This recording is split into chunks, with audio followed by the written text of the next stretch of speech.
sakana ron pet phia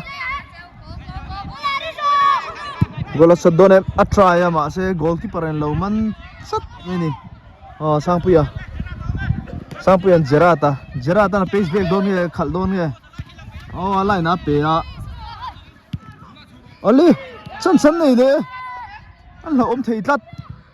van goal moi ve amosa ron luta ron score le hala chu team game tak ani build up on play ya sangpuya te jerata te win solama sonan kal phei puya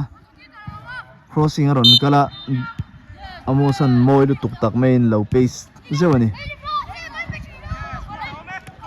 sangpuya jerat thasik ni sai chu savol vol le mai saka te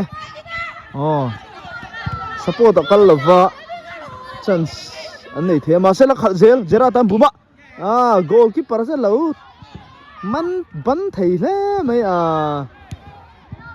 feviquick atat emoti mai tur ni chante an tlua se fall ani lo tat amosa na pass forward goalkeeper on apa ball lo man ta chat first touch chalawa sangpuyan left back cut về tắt chante chặt này uyom nó to tao là xem phạt của mua sẽ vai mua sẽ bị có tiền vai mua sao vòng tiềnกันthế lên chặt van uyom ale penalty penalty đầu free kick zo cái này sangpuyan complain pila về đất mẹ lungoi lâu ngang mấy sangpuya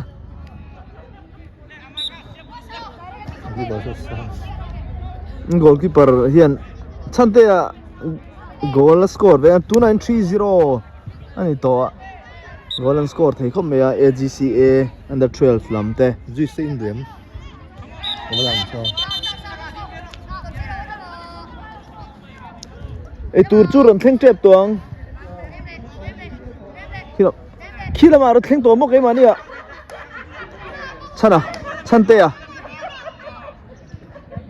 chante an score thei mo goal ason goal chante petera deflect tikhan 3-1 ani Greenfield Football Academy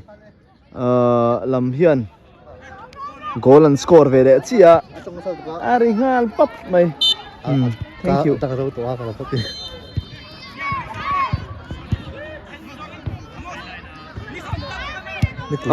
passing anh lật tục sangpuya duain bola chok tam threat defender lai muang threat AGC lampang attacker siam tat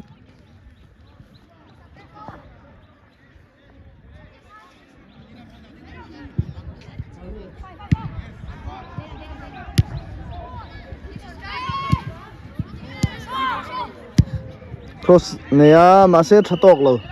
jeratan china goal score 2 kha jeratan number 18 hini right back thin manga ni hian ale sangpuya na hnung mulo len rol zewa saka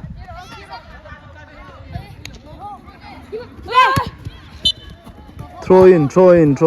uluk low set jerata na throw done jeta throw lakal pui ze lak crossing nei thengem cross ball oma Greenfield po hin chelo khop ben kheli HMUHNAAM thin nia mase AGC lampang hi defending tight le tat thin saka